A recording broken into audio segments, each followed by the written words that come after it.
নমস্কার দর্শক বন্ধুরা, কুকিং উইথ লাভ চ্যানেলে আপনাদের সকলকে স্বাগত।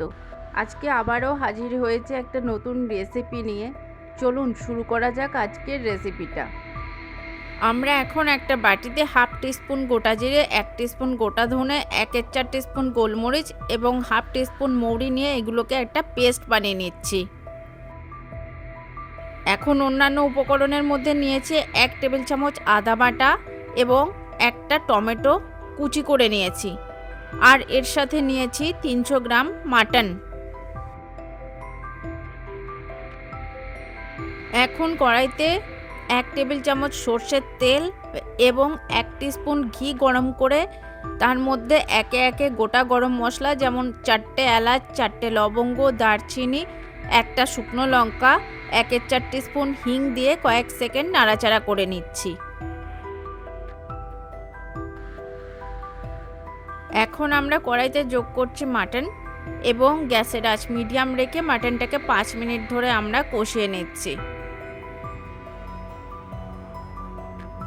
5 মিনিট পর কড়াইয়ে আমরা যোগ করছি ধনে, জিরে, মৌরি এবং গোলমরিচের যে পেস্টটা বানিয়ে রেখেছিলাম সেটা।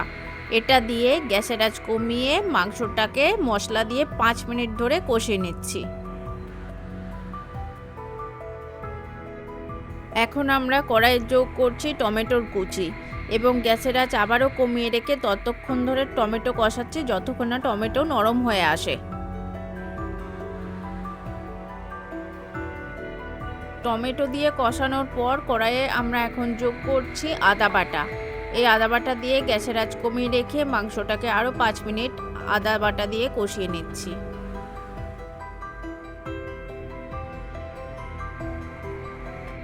এখন শুকনো মশলার মধ্যে কড়াইয়ে যোগ করছি 1/4 টিস্পুন কাশ্মীরি লঙ্কার গুঁড়ো এবং হাফ টিস্পুন হলুদের গুঁড়ো এবং গ্যাসের আঁচ আবারও কমিয়ে রেখে 3 মিনিট ধরে মশলাটাকে মাংসের সাথে কষিয়ে নিচ্ছি।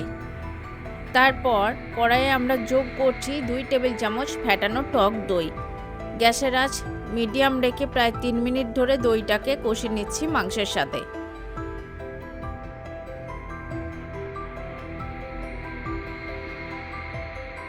এখন কড়াইয়ে স্বাদ মতো নুন যোগ করে গ্যাসের আঁচ কমিয়ে রেখে মাংসটাকে কষিয়ে নিচ্ছি 3 মিনিট ধরে।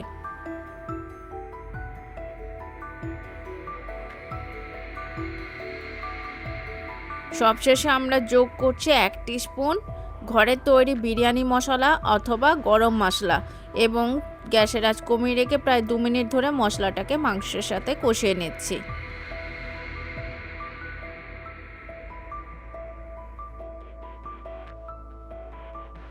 সব মশলা দিয়ে কষানোর পর কড়াইয়ে যোগ করছি 2 কাপ মতো গরম জল।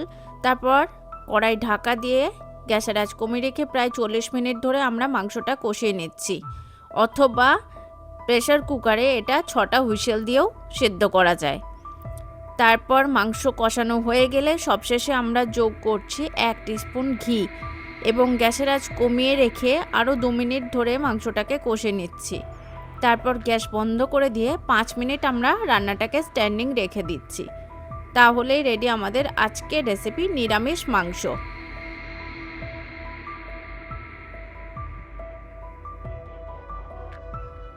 আপনাদের যদি আমার রেসিপি ভালো লাগে তাহলে লাইক, শেয়ার এবং আমার চ্যানেলটিকে সাবস্ক্রাইব করতে অবশ্যই যেন ভুলবেন না।